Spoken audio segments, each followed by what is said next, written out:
Bugun gullarimizni qanday rivojlanganini sizlarga ko'rsatamiz. Mana 20 ta gul ekkandik. 20 dona. Shundan 20 dona ham o'sib chiqdi. Mana endi satillarga yo'llayapmiz. Mana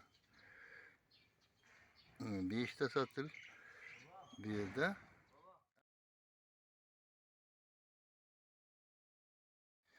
Ana 5 ta satil bu yerda. Ko'karyapti ana. Ko'ringandir sizlarda ham. Asosi ko'kartirgan joyimiz.